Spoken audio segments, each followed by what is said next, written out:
The new NBC News poll released yesterday registered Joe Biden's approval at 40%. Now, I know other polls have shown it even lower than that, but this is the lowest of the presidency for Joe Biden in that NBC poll. When you look at the data, that the situation in Ukraine and Russia, which is horrific, I think everybody will agree, is not the driving force in the political base right now of the discussion. It is inflation.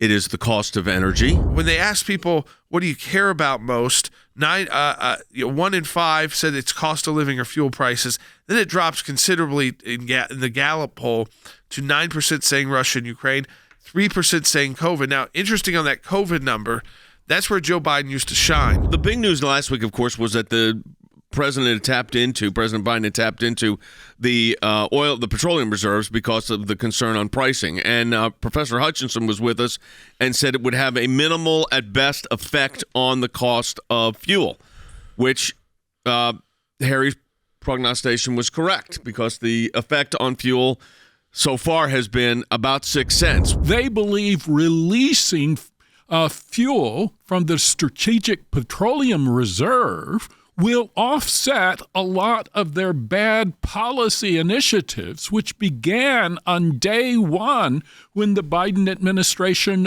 took over. It was a Democrat strategist who said, quote, "It's bad. You have an energy crisis that's paralyzing, and inflation is at a 40-year high, and we're heading into a recession.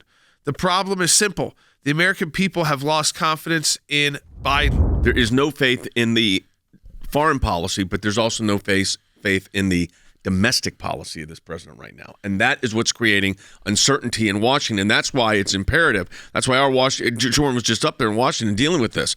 But that's why policies have to be put forward, and that makes sense. So we are starting to see, again, a kind of Democrat meltdown. And it's not because Joe Biden's up for re-election. It's because the control of the House and the Senate are in play right now. The House goes Republicans. The Biden agenda is dead. So when people say, though, but it's early. Yeah. Is it still early? The primaries are really just starting to take fold in next month. And so we're going to start seeing who the candidates are going to be. A lot of these where the Democrats did retire or there's been redistricting, you have very competitive primaries going on right now on the Republican side. So we have to see, are they good candidates? Really hotly contested primaries. And how do these primaries impact the general? They can really impact the general. In fact, some of the non-federal primaries can impact the general. I think in Georgia, one that is top is that you've got a gubernatorial primary, the incumbent Kemp being challenged by Perdue, the former U.S. Senator there. It's a very close race. And Perdue backed by Trump, Kemp backed by a lot of the traditional Republicans in the state, even people who do like Trump. Yep. And so that can divide the party. Then if one is going to lose, one is going to win. And do you have a situation where you probably need President Trump getting in there for Herschel Walker saying, regardless of if your guy for governor won or lost, you got to get out there and vote, which was an opposite message of what we saw in the special elections last time around, which was this idea of don't even trust the system. If you do the don't trust the system, then people don't show up, and that's how you ended up with 2 seats going from Republicans to Democrats in the state of Georgia. So you don't want to see that happen. But this is the body politic. This affects everything. Like Jordan said, if the House and the Senate get into control of the Republicans, the Biden agenda is over. You got to remember, and I always like to tell the truth to our audience, about half the country would vote for Joe Biden again.